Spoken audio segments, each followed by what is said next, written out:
আজকে এই বিশাল বড় সাপটা কিন্তু আমাদের বাড়িতে ঢুকে গেছে, একেবারে ঘরের মধ্যে রান্নাঘরে ঢুকে গেছিল এই সাপটা। কি করে ঢুকলো, কি কি হলো দেখার জন্য কিন্তু তোমাদের পুরো ভিডিওটা দেখতে হবে বন্ধুরা।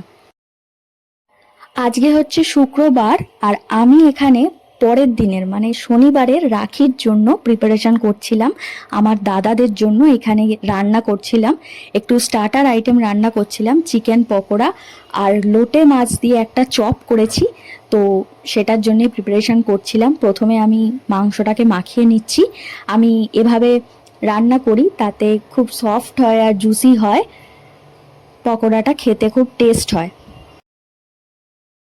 ভালো করে মশলাপাতি দিয়ে মাখিয়ে নেওয়ার পরে ডিম দিলাম আর ময়দা দিলাম, দিয়ে ভালো করে মাংসটাকে মাখিয়ে নিচ্ছি।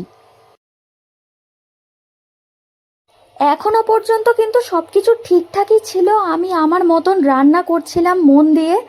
এই দেখো এখানে ওই লোটে মাছটা আমি ছাড়িয়ে নিচ্ছি, অল্প একটু সেদ্ধ করে নিয়েছিলাম মাছটাকে, কাঁটাটা যাতে সুন্দরভাবে ছেড়ে আসে।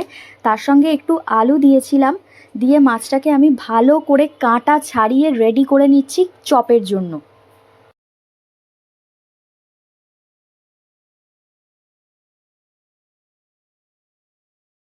এরপরে আমি মাছটাকে ভালো করে আলুর সঙ্গে চটকে নিচ্ছি, যাতে ভালো করে স্ম্যাশ হয়ে যায় ওটা আলুর সঙ্গে। এরপরে আমি কড়ায় অল্প তেল দিয়ে নিয়েছি, আর তেল দিয়ে আমি কিন্তু ওই আলু আর লোটে মাছের সেটাকে কড়াই দিয়ে নাড়বো।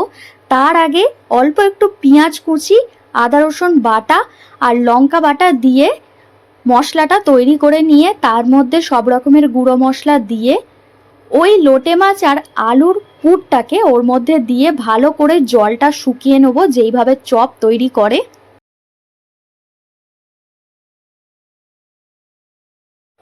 এই দেখো আমার পুরটা কিন্তু মোটামুটি রেডি হয়ে এসছে।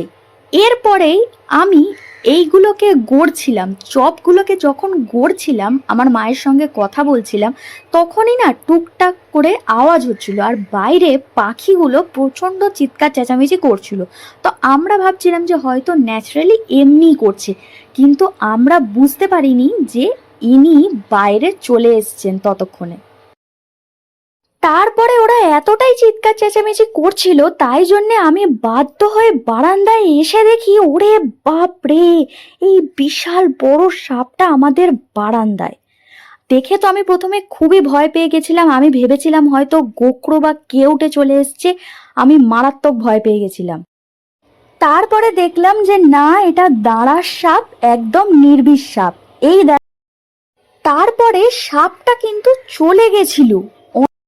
কিছুক্ষণ পর ফ্রিজের পেছন থেকে আওয়াজ আসছিল, বাইরে বেরিয়ে দেখি সাপটা একেবারে রান্নাঘরে আমাদের ফ্রিজের পেছনে ঢুকে এসেছে।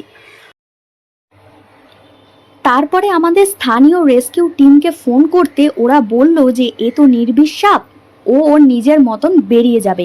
আকাশও আজকে পরিষ্কারই ছিল। তারপরে মহারাজ কিছুক্ষণ পরে বেরিয়ে গেল।